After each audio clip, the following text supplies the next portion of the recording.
Pois, bo día a todos e todas. Estamos aquí para presentar o informe de Bandeiras Negras 2021.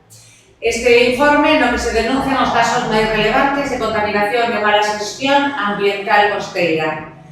Desde o inicio da otorgación destas bandeiras negras, no 2015, entreganse dúas bandeiras por provincia.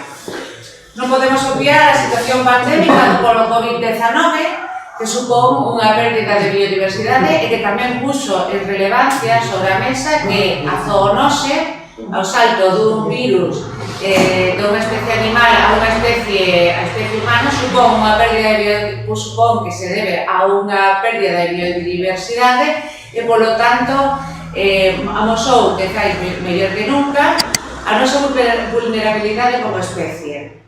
Ademais, isto implica que puxo de relevancia a necesidade de manter a biodiversidade para que todas as cadeas funcionen tal cual e, polo tanto, ter ese hábitat protector.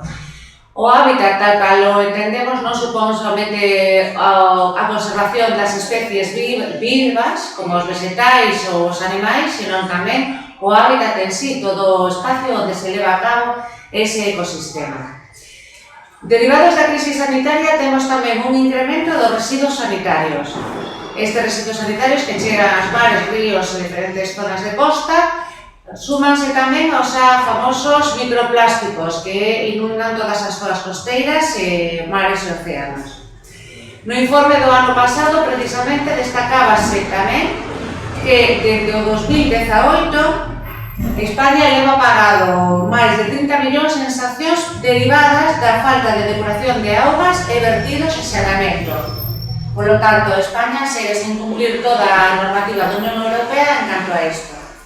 Dende o punto de vista ético, temos que ter en conta que todas as actividades que teñen en conta do ser humano en relación coas zonas costeiras e co medio teñen que realizarse sempre de maneira sostible, respetando a biodiversidade e respetando cada unha das especies. Cada vez que se perde unha especie, pérdense millóns de anos de evolución e, polo tanto, perdese o equilibrio. A conservación e o cuidado do medio ambiente e de todos os hábitats da biodiversidade debe de facerse a dos niveis. Por unha banda, temos a nivel global a loita contra o cambio climático e a que sabedes está a provocar a acidificación dos océanos e, polo tanto, repercute negativamente tanto nos arrecifes de corais como nas especies que non soportan este crecemento global, e a nivel local. E, precisamente, para actuar a nivel local, estamos neste acto. A continuación, entón, darei paso ás diferentes compañeiras que falarán de cada unha das praias ás que se concederán as bandeiras negras neste 2021. Para empezar, Laura presentará a praia de Burela e cos seus vertidos de cal. Moitas grazas. Pois vamos a presentar a bandeira negra por contaminación, neste caso, en Burela.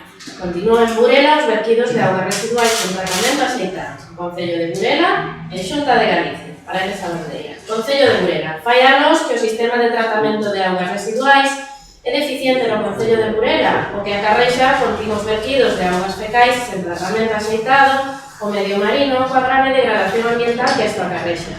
Tanto o goberno local como autonómico levan tempo anunciando a ampliación e mellora da estación depuradora de augas residuais sen que se chegue a concretar esta actuación. En Burela, a depuradora non cobre as necesidades da poboación actual, o que provoca vertidos por desbordamento en Burela cada vez que chove forte e entran en funcionamento os aliviadeiros.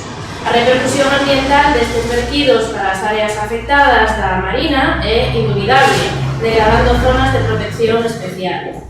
Ademais, a estación depuradora de augas residuais de Burela non cumpre a directiva de 91/271/CE U2017 e nos informes do Organismo Autonómico de Augas de Galicia acumula todos os anos numerosos incumprimentos, constando non conformidades tanto nas medicións de VO5, demanda bioquímica de oxígeno a 5 días, como de QO, demanda química de oxígeno.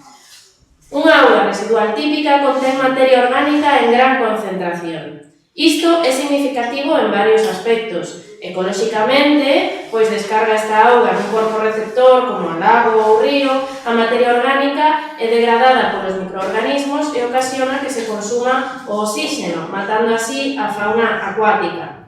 Dende un punto de vista sanitario, a materia orgánica serve para que proliferen os organismos patóxenos que xa adoita conter a auga residual, de maneira que canto máis contaminada é maior o tempo e o perigo que representa como un foco de infección.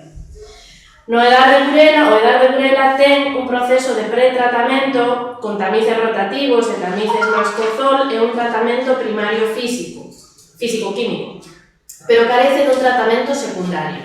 O censo de Burela arroxa nos dá obter unha poboación que non chega aos 10.000 habitantes, pero aínda que a estación para unha poboación equivalente de 14.700 superior á poboación burelesa, a achega de residuos da industria local e, sobre todo, a presión demográfica exercida polo turismo na época estival fan que a capacidade de esta Edar sexa insuficiente para depurar axeitadamente as augas residuais. A solución: acometer a mellora integral do sistema de saneamento e a ampliación da estación depuradora de augas residuais de Burela por parte das administracións competentes. Estas son o Concello de Burela e a Xunta de Galicia. Esta actuación tan necesaria e urxente debe ir acompañada dunha planificación para dimensionar axeitadamente o sector turístico e a aplicación de medidas correctoras ante a masificación temporal que o sector turístico produce e que tan graves consecuencias ambientais acarrexa. Moitas grazas. A continuación, a compañeira Cata falará da Praia de Muros, a bandeira non despedida a Praia de Muros por aguas residuais Virxe do Camiño. Sí, vou falar da Praia da Virxe do Camiño, que é unha praia urbana que pertence ao municipio de Muros, recibe o seu nome pola ermida da Virxe do Camiño, que está a beira dela. A praia está situada na parte norte da ría de Muros, en Noia. Dentro da enseada de Muros está protegida do mar aberto polo cabo e monte Faro de Regodiño. Isto fai que sexa unha praia protegida dos temporais marítimos. Ata o ano 2014, os resultados das análisis da calidade da auga de baño eran suficientes e permitíase o uso da praia sen restriccións. Pero xa dende o ano 2015, durante 5 anos, máis a cualificación supera os valores de bacterias como esterococos intestinais e Escherichia coli, o que provocou o peche da praia e quítase do censo das zonas de baño. A contaminación por bacterias fecais na praia provén tanto das aguas residuais domésticas como de verteduras da agricultura e gandería da zona. Este problema de contaminación aumenta considerablemente en caso de fortes chuvias e inundacións que provocan desbordamento dos sumidoiros e que fai que chegue máis cantidade de augas contaminadas á praia. Outro problema que afecta a zona é o mal funcionamento da estación de bombeo, que se avería con frecuencia debido á entrada de area e auga de mar, así como a verteduras non identificadas que chegan a enseada provenientes de río arriba. Son 5 anos nos que as mostras realizadas de auga de mar deron altos valores de bacterias fecais, indicativo de que hai un problema de verteduras de augas residuais na zona, e na que a día de hoxe non se lle deu solución. O resultado é que se pechan praias ao baño, como ocorre coa praia da Virxe do Camiño e a praia de Lires, que se obtivo unha bandeira negra no ano 2020. Hai solucións e propostas de mellora. Deberíase realizar un estudo completo da zona para coñecer a origen desas verteduras e así poderlle darlle unha solución. Revisar se hai casas que non están conectadas á rede de saneamento que poidan estar a causar verteduras incontroladas a enseada de Muros. En 5 anos non se realizaron accións efectivas para acabar a contaminación fecal na zona, cando debería ser prioritario realizar todas as medidas necesarias para controlar estas verteduras e evitar a súa chegada ao mar. Otórgase, por tanto, a bandeira negra por mala xestión á praia urbana, Virxe do Camiño, xa que simplifica o problema das verteduras de augas residuais ao medio mariño que obrigan ao peche de praias. Durante 5 anos, a praia obtivo unha cualificación insuficiente por non cumprir os valores establecidos para cualificar a unha praia con calidade apta para o baño. Moitas gracias. Agora eu vou presentar a bandeira negra que se lle concede a Praia de Altar. A Praia de Altar que ten un proxecto de estabilización por un conxunto de tragado e construcción de espigón. Sendo esta unha zona de especial protección para as aves, unha zona denominada CEP-CEPA, que está dentro da Rede Natura 2000, e, polo tanto, é unha zona que está protegida e catalogada así pola Unión Europea. A Unión Europea considera que todas as aves do territorio europeo son patrimonio común e, polo tanto, deben de ser protegidas con un plan especial de protección de forma homogénea que conserve os seus hábitats. A función deste plan de protección debe supoñer que estas aves poden vivir de xeito silvestre en toda a comunidade autónoma de Galicia. A catalogación da especie como vulnerable implica precisamente a elaboración deste plan de protección que non está feito e que non se ten en conta cando se fai ou se planexou este dragado. Por lo tanto, concédeselle a bandeira negra a praia de Altar no concello de Foz. Por outra banda, temos que ter en conta que a presencia especial do chortilejo patinegro, que é unha especie considerada vulnerable, polo tanto, implica que debe contar con ese plan de protección. E se chegamos a ter en conta o impacto económico, temos que considerar que nesta zona, especialmente na playa de San Bartolo, é unha praia no que se desenrolan actividades de surf e outras actividades acuáticas e, polo tanto, suporía un gran inconveniente económico para toda esta zona.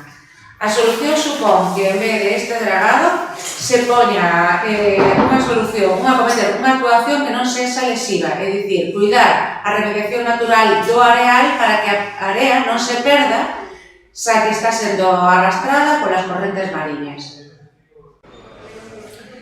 Agora damos un tempo por si hai preguntas á prensa respecto a estas tres bandeiras negras.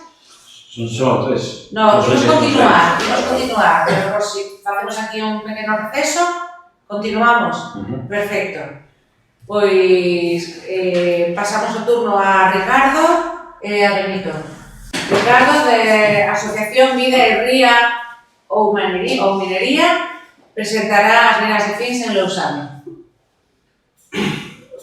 Bueno, en primeiro lugar, por suposto, dar as grazas á Asociación Ecologistas en Acción por ter feito este acto e, bueno, por dar relevancia coas bandeiras negras, pois non só a problemática das minas de San Fins, pois senón a problemática do todo o territorio galego, non? Con estas 6 bandeiras negras.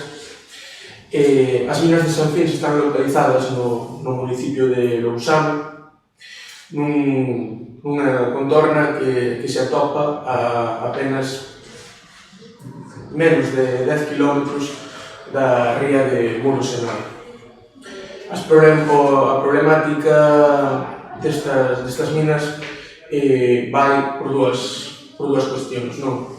En primeiro lugar, polas drenaxes que hai nas súas galerías logo de máis de 100 anos de actividade, que representan unhas augas que se verten directamente sobre o río San Fins, uns elevados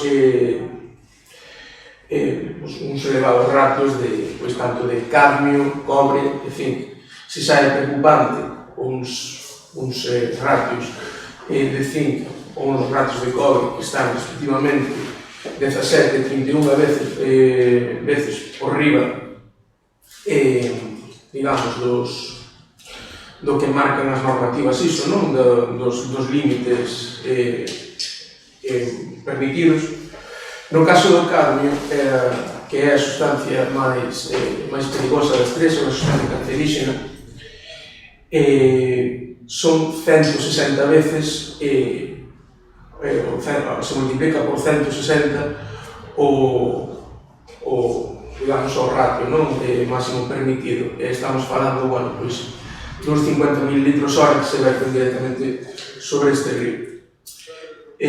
Pois, coas consecuencias obvias que isto ten sobre a poboación, sobre problemas de saúde pública na poboación de Lousame e, sobre todo, para as actividades agrobandeiras que se desenvolven neste municipio e que teñen unha das principais actividades neste municipio.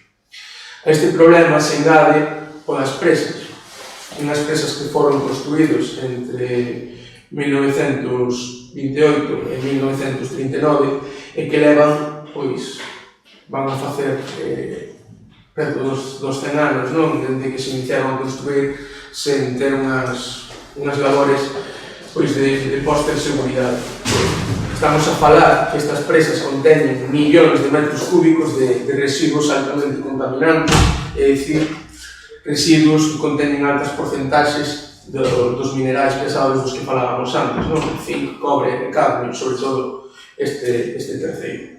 A actividade paralizouse nestas minas no ano 1990 e o plan de labores foi presentado pola empresa concesionaria ata o ano 2000. Neste momento deixan de presentar os seus plans de labores, pero a administración non cumpre coa súa obriga de retirar as concesións de explotación nin a obriga de restauración do área.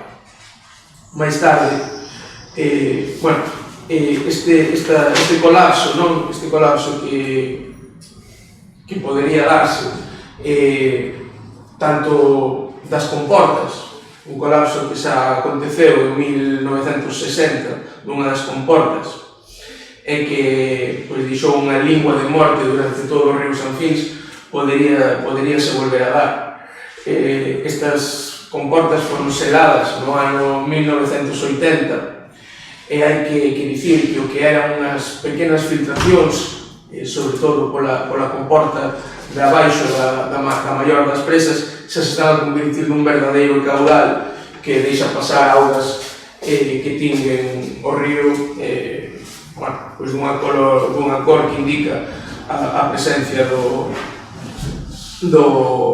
destes minerais, non? Ademais, tamén hai que dicir que froito de anos e anos sen que se fixera ninguna labor de posta en seguridade das presas, sobre todo da maior delas, que contén o maior número de toneladas de residuos, pois se presentan importantes fendas, un importante deterioro no formigón da presa. E, nos tememos que poida acontecer outro Aznalcóllar, un Aznalcóllar que significaría, sen ninguna dúbida, que esa ría de Muros e Noia, que se atopa, como decía, a menos de 10 km das presas mineiras, pois perdese a súa actividade. Eu sempre digo que a problemática non é só económica, senón tamén que é ambiental, pero non menos importante asinalar que directamente da actividade marisqueira na ría de Noia dependen máis de 1.500 familias, é o principal motor económico desta comarca de Muros e Noia. 1.500 familias só na confraría de Noia, que é a máis interior da ría. Despois estaríamos falando, por suposto, do resto das confrarías da ría, e estaríamos falando non só destes empregos directos, senón de todos os empregos indirectos, non?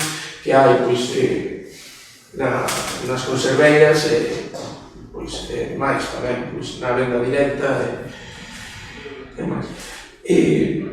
Ao longo dos últimos anos, en 2009, unha nova concesionaria tomou a concesión, se deron 2 millóns de euros en subvencións. Sin embargo, esta empresa entrou en concurso de acreedores no ano 2013. Destes 2 millóns de euros, ningún só euro foi a proxectos para investimento na seguranza das presas e na prevención das enlaces ácidas. Estes proxectos de explotación que agora acolleu unha nova empresa concesionaria en 2015 non foron sometidos a estudos de impacto ambiental nin a información á cidadanía, o que é preceptivo polo convenio de Aarhus. E xa para rematar, gostaríame dicir que en contraposición aos 12 postos de traballo que asegura esta mina durante 10 anos, estaríase ponendo en perigo, ou estáse ademais ponendo en perigo sen a conservación da área, máis de 1.500 postos de traballo, como dicía antes, e por outra parte que a restauración desta área tamén é unha aposta polo emprego, posto que de seguro que esa aposta en seguridade da zona tamén daría pois penso que preto ou máis deses 12 postos de traballo durante 10 anos que asegura a empresa concesionaria. Neste último mes vai haber unha presentación no Parlamento dunha iniciativa para que a Xunta, por fin, poña todas as cartas na mesa para que esta conservación da zona se faga dunha vez por todas, e quero, pois, de novo, dar as gracias a Ecoloxistas en Acción por poñer de manifesto esta problemática. Penso que é moi importante que a relevancia tanto das outras bandeiras negras como desta sexa grande, que chegue a maior xente posible, e que a través da presión cidadá, pois, esa iniciativa que vai chegar, pois, gracias á Vida Ría Minería, neste caso presentada polo BNG, e penso que co apoio tamén do Partido Socialista, pois, se poda facer a presión necesaria, pois, para que o Partido Popular, que agora mesmo está no goberno da Xunta, tome cartas no asunto dunha vez por todas, que non aconteza unha desgraza maior da que xa hai na actualidade, non? Pois a ruptura da presa ou a mesma ruptura da comporta podería ter unhas consecuencias moi malas. Gracias. ¿Alguna pregunta? ¿Qué dice la empresa concesionaria? ¿No lo dices? ¿O nombre de la empresa concesionaria? Sí, SACIR, bueno, a empresa chamase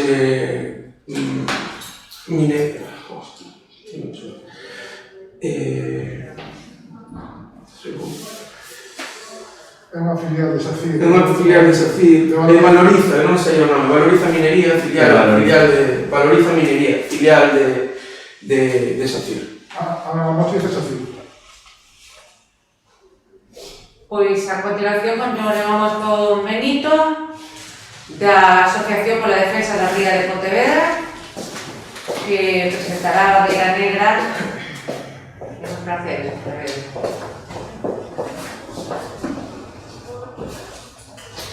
Sí, bueno, bom día. Eu vou presentar a bandeira da factoría de Ence en Pontevedra. Parece sorprendente que despois de 60 anos funcionando na ría, pois todavía estemos aquí presentando unha bandeira negra, próximo día 4 manifestándonos diante da factoría para pedir o seu peche. Por que serán condicións de bandeira negra? Pois a nivel de contaminación, a empresa sigue contaminando, a pesar de toda unha serie de campañas para negar a contaminación. Nós temos os datos, lógicamente, que son datos públicos, tanto os que toma a propia empresa a diario, como os que toma a Xunta, inspeccións periódicas que realiza por término medio un par de horas anuales, e iso reflicte que, aínda na actualidade, se siguen superando os límites, sobre todo a nivel de materia orgánica, que establece a Lei de Aguas Residuales, que é o resultado da transcripción da Directiva 91.271 que se citou antes de aguas residuales urbanas. En principio, o que supera sobre todo é a cantidade de materia orgánica, e podía pensarse que un pouco de materia orgánica pois non debería ser moi impactante, pero temos que ter en conta o volumen de vertido de 35.000 metros cúbicos diarios e nunha ría que ten, así se ten avaliado, problemas de renovación de agua, problemas de circulación que permita renovar rápidamente a agua da ría.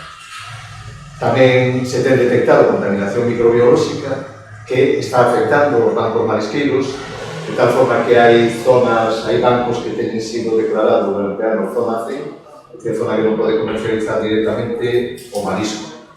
Hai emisións gaseosas, hai episodios olorosos que provocan molestias na cidadanía, ten habido emisións de óxidos de xofre que teñen provocado tamén molestias, e existe un risco permanente que ten asegurado o propio presidente da compañía, que di que existe a ameaza real en que en calquera momento, según as súas palabras, se produzca un susto ambiental que afecte aos ciudadanos da zona. É dicir, se trata a todas luces dunha industria perigosa, unha industria que, como está en período de desinversión, pois non se cuidan estes detalles ambientales, entón é unha empresa aínda moi impactante a nivel ambiental. Pero bueno, quería señalar tamén que non só o que trascende de Pontevedra e Lourizán a aceptación que provoca a factoría de Ence, xa que é determinante de cara á política forestal de Galicia. Porque na actualidade o desenvolvemento rápido das plantacións de eucalipto en toda Galicia están a calar xa unhas 600.000 hectáreas que ten moito que ver coa demanda e coas políticas de Ence. Ence o que pretende é manter unha sobreproducción de eucalipto para poder regular os precios, para poder controlar os precios e manterlos baixos. Entón, se está plantando muitísimo eucalipto, o eucalipto ten rebasado xa a súa área tradicional de expansión, xa que cunha especie nova que é o Eucalyptus nigrans se están realizando plantacións en zonas onde antes non chegaban, en zonas altas, en zonas do interior, en zonas de montaña, e detrás das plantacións de eucalipto pois hai erosión, hai incendios, hai toda unha serie de daños ambientales importantísimos en Galicia. Entón, un efecto indirecto da permanencia de Ence na ría de Pontevedra é precisamente o asociado aos monocultivos de eucalipto que abarcan xa cálculos realistas de que en torno a 600.000 hectáreas en Galicia.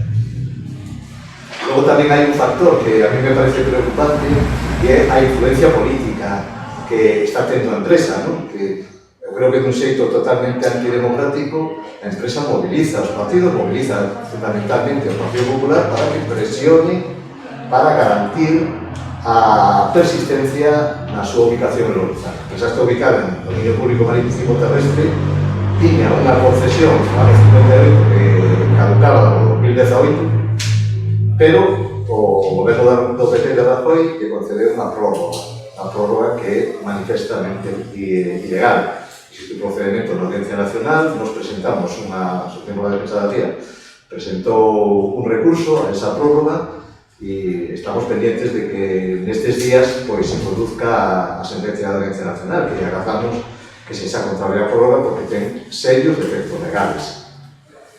Pero o que é sorprendente é que unha empresa presione aos partidos, porque ten presionado o PP, ten presionado incluso o Partido Socialista para que modificara a lei aprobada recentemente de cambio climático, é dicir, un xeito oscuro de xestión que ten moito que ver coas portas que comunican empresa e política. No Consello de Administración de Ence hai dous destacados membros do PP, a ex-ministra de Medio Ambiente, o ex-Tocino, e o ex-consellero de Medio Ambiente, Carlos Velarde.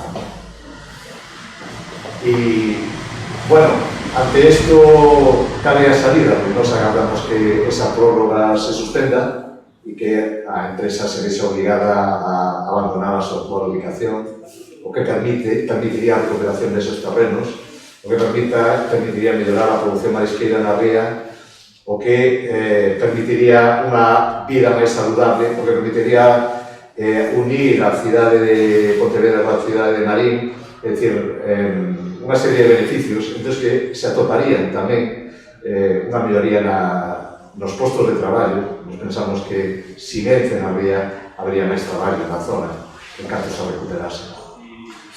E algo que nos parece moi importante é a presión popular, non?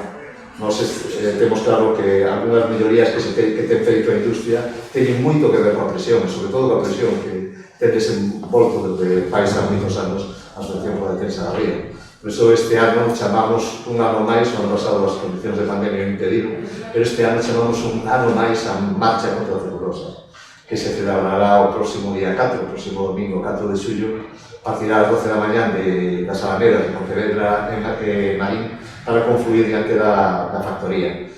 A nos parece moi importante facer ver frente a estas presións políticas, probablemente tamén judiciais, que está facendo a empresa, nos parece moi importante facer ver oposición popular, que a movilización popular sigue manténdose firme en contra da ubicación da fábrica e ten sido, pensamos que seguirá sendo fundamental para acabar totalmente a vida de Pontevedra.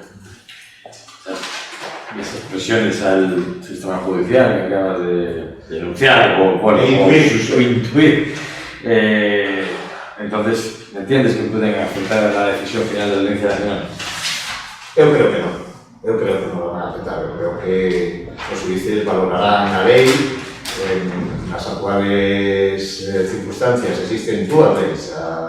O reglamento da lei de costas e a lei de patrimonio do Estado que establecen con claridade que o período máximo, incluídas prórrogas para unha concesión de dominio público terrestre, dominio público marítimo terrestre, é de 75 anos.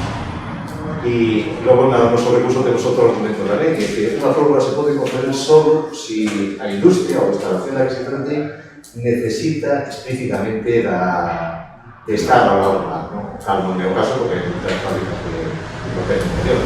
Pero tamén o feito de que a abogacía do Estado, que en principio sería que teria que defender a prórroga concedida polo goberno, non só se inhibira, sino que ten aportado informes negativos á mesma, pues pensamos que non hai presión que poda con esa argumentación.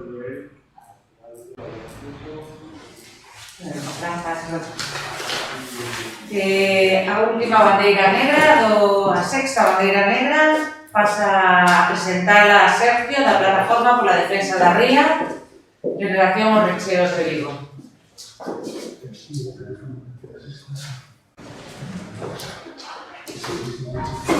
Buenos días a todos. Vou intentar falar o menos posible e despois se queres fazer preguntas que é moito mellor que o que podamos ler de carretilla. Nós queremos agradecer ao cambio climático que teña programar estas bandeiras negras e creemos que a que afecta a Vigo, con especial incidencia nos alcarrados, é por o seguinte. Na ría de Vigo teñense rellenada hasta o día de hoxe sobre uns 5 millóns de metros cuadrados. Isto supón que se verteron á ría aproximadamente uns 50 millóns de metros cúbicos de terra, de pedras, e materiales procedentes de construcións en general, sin ningún tratamento previo, nin tampouco barreiras de protección na propia ría. Isto levou a que, ademais dos 50 millóns de metros cúbicos que hai nos rellenos todos na ría, se desperdigaron pola ría os máis finos, pois seguramente entre 3 e 5 millóns de metros cúbicos máis, que se foron depositando, que foron tapando bancos marisqueiros na ría de zonas de peixes que hoxe na actualidade antes producían moito e hoxe non producen nada. E nós, desde a Plataforma pola Defensa da Ría de Vigo, vamos moitos anos tamén peleando por estas cuestións e intentando demostrar das administracións que, ainda tendo unha importancia grande do Porto de Vigo para a economía de toda a Bisbarra, entendemos que non é necesario seguir rellenando. E incluso os terrenos que se rellenaban se quitaron a ría, en vez de estar dedicados ao porto en sí, hai unha parte deles, aproximadamente un tercio ou algo máis, que se foron vendendo a persoas ou empresas privadas e se fixeron construcións, casas, para entenderlo mellor, edificios.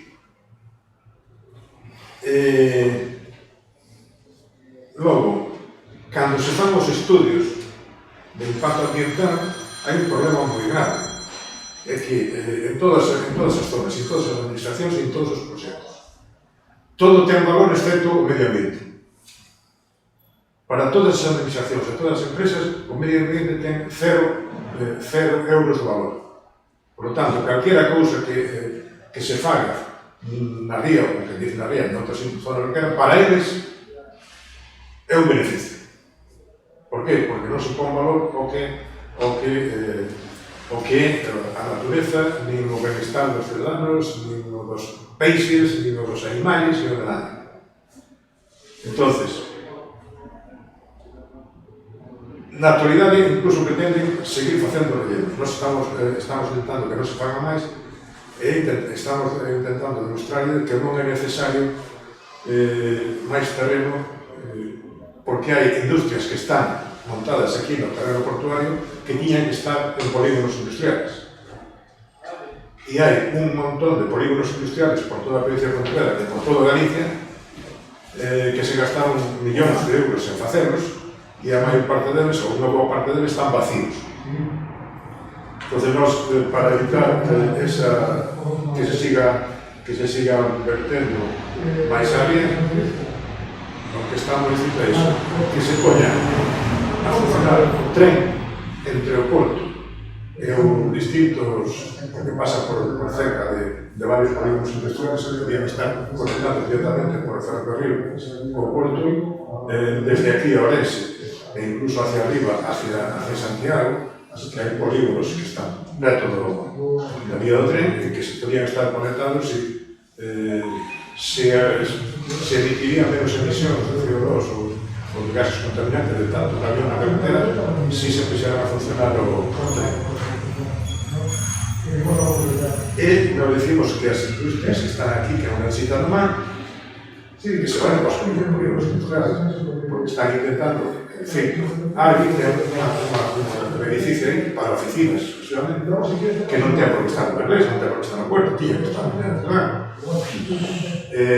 O que era a antigua nave da fruta, que está en frente do edificio da Xunta, que tampouco tiña por que estar aí, tiña que estar en outro sitio, pero o que era a antigua nave da fruta, pois, transformarla, e agora ali está unha parte, de momento, por lo menos, están os de aduanas, hai tiendas de produtos deportivos relacionados con marca, de produtos deportivos, que podían estar, estuvieron sempre, hai oficinas, non se sabe para qué, hai oficinas que serven edificios para reunirse o personal dentro do puerto, agora mismo parece ser que van a cambiar o edificio onde estaban antes aduanas, que a idea que tiñan era venderlo a particulares, agora parece ser que van a intentar reformarlo e adaptarlo para esas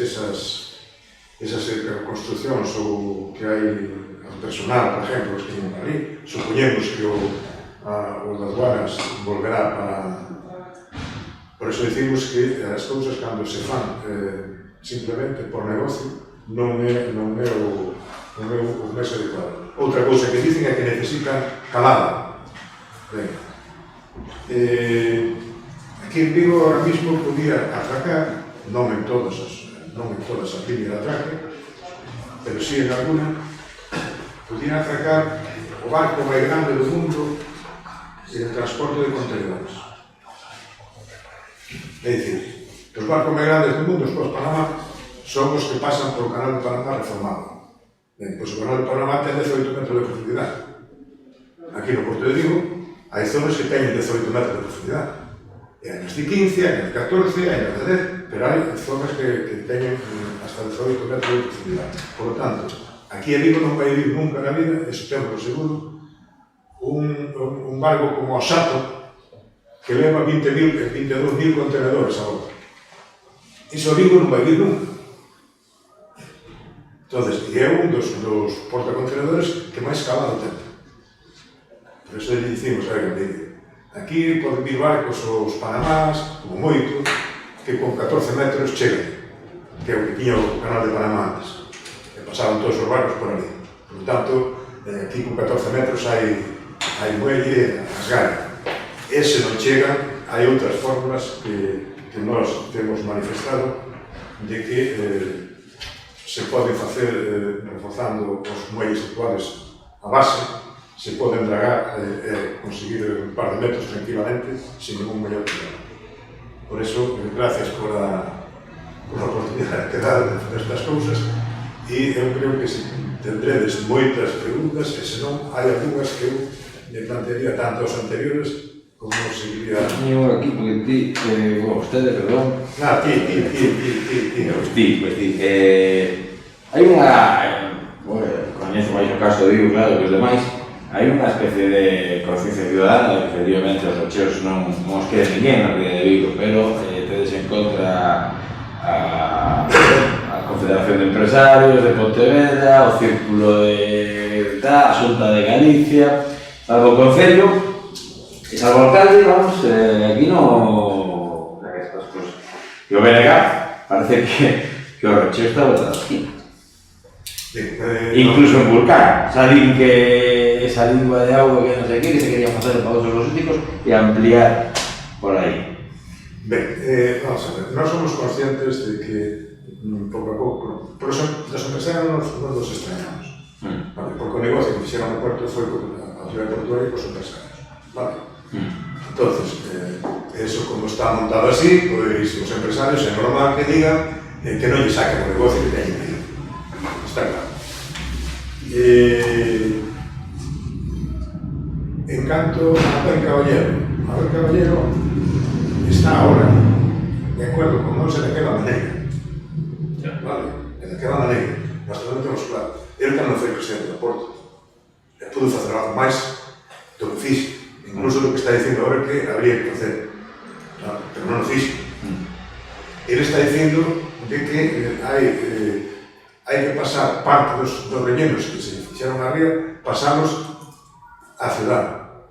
Para qué? Para seguir vendendo e facer edificios, como están facendo ali por detrás do auditorio, unha parte dos que están naquele edificio novo que están facendo ali, que unha parte, o que era Corderías Mar e todo aquilo, unha parte era terreno de playa, del dominio público marítimo terrestre. Ben, pois esa parte agora pasaron ao ayuntamiento e o ayuntamiento está vendendo e facendo negocio.